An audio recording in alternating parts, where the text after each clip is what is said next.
बिस्मिल्लाहिर्रहमानिर्रहीम। आज का जो हमारा टॉपिक है वो है लॉज ऑफ एक्सपोनेंट्स।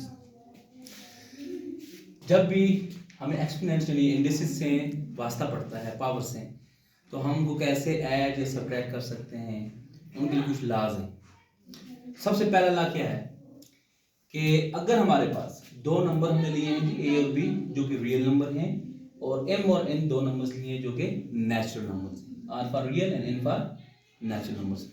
अब पहला लॉ जो इंडिसेस का वो क्या है कि अगर हमारे पास दो ऐसे नंबर्स विद एक्सपोनेंट्स मल्टीप्लाई हो रहे हैं कि जिनकी बेस तो सेम है लेकिन पावर क्या है, डिफरेंट है, तो वो क्या होगा, जब वो मल्टीप्लाई होंगे तो बेस एक दफा आएगी और उनकी पावर आपस में क्या हो जाएंगी, ऐड हो जाएंगी। ठीक है।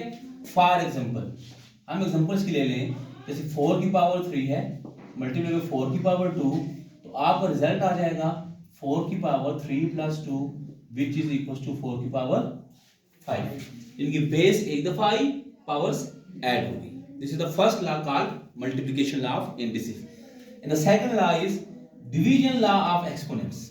मींस कि जब दो numbers with different powers divide हो रही हैं, फिर क्या होगा, शर्त क्या है कि दोनों की बेस क्या हो, सेम हो। बेस क्या हो, सेम हो।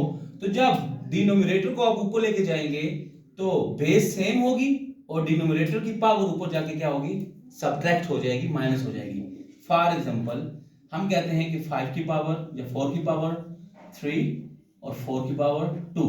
अब यहां पर बेस 4 है, इसकी बेस 4 है, ये नंबर ऊपर जाएगा तो ये 3 में से ये 2 पावर क्या हो जाएगी, माइनस, और रिजल्ट आ जाएगा 4 की पावर 1। ठीक है। तीसरा जो लॉ है वो है power law of indices. Means कि अगर हमारे पास पावर की पावर आ जाए, एक नंबर है उसकी पावर ए की पावर m है और उसकी पावर आ गई है कोई, तो उनका रिजल्ट क्या होगा, a की power m multiply by n, तो वो दोनों पावर्स आपस में क्या हो जाएंगी, मल्टीप्लाई हो जाएंगी। फॉर एग्जांपल हम कहते हैं 4 की पावर 3 की पावर 2, रिजल्ट इज 4 बेस वही देगी और पावर आपस में मल्टीप्लाई हो जाएगी। 3 multiply by 2, the result is 6, तो ये हो जाएगा 4 की पावर 6। द फोर लॉज, कुछ लॉज में मजीद हैं, वो ये हैं कि अगर दो नंबर ब्रैकेट के अंदर मल्टीप्लाई हो रहे हैं, डिफरेंट नंबर्स हैं और पावर उनकी सेम है, तो उनको उनकी पावर क्या हो जाएगी, अलग अलग, जिनकी बेस ए की पावर अलग हो जाएगी, मल्टीप्लाई बाय बी की पावर अलग हो जाएगी।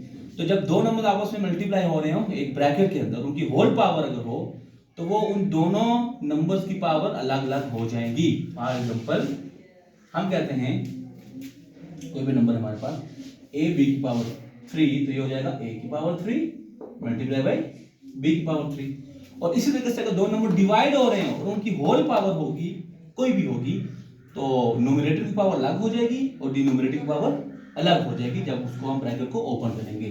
फॉर एग्जांपल हम ये कह देते हैं कि a और b की पावर 3, तो a की पावर 3 अलग हो जाएगी, b की पावर 3 अलग हो जाएगी। और the last law is zero and negative indices. अगर किसी कांस्टेंट की पावर 0 आ जाए तो उसका आंसर हमेशा 1 आएगा, कांस्टेंट या वेरिएबल। फॉर एग्जांपल 2 की पावर 0 इज ऑलवेज 1, x की पावर 0 इज ऑलवेज 1। किसी नंबर की भी पावर 0 क्या होती है, 1 होती है। और अगर किसी पावर नंबर की पावर नेगेटिव आ जाए तो उसको पॉजिटिव करने के लिए आप उसको रेसिप्रोकेट कर देंगे। ऊपर है तो उसको डिनोमिनेटर में ले आ जाएंगे और डिनोमिनेटर में होगी तो उसको नोमिनेटर में ले जाएंगे। जैसे a की पावर -n है, इसको प्लस करेंगे तो ये 1 ओवर a की पावर n हो जाएगी। जैसे फॉर एग्जांपल हम कहते हैं 3 की पावर -2 है, तो इसको प्लस करने के लिए ये 1/3 की पावर 2 होगी। ठीक है। तो ये हमारे पास आज के लॉज हैं जिनकी बेसिस पे हम जितने भी हमारे मैथ्स 10th क्लास की चैप्टर नंबर 2 है उसके क्वेश्चन हम इस बेस पे करते हैं। Thank you.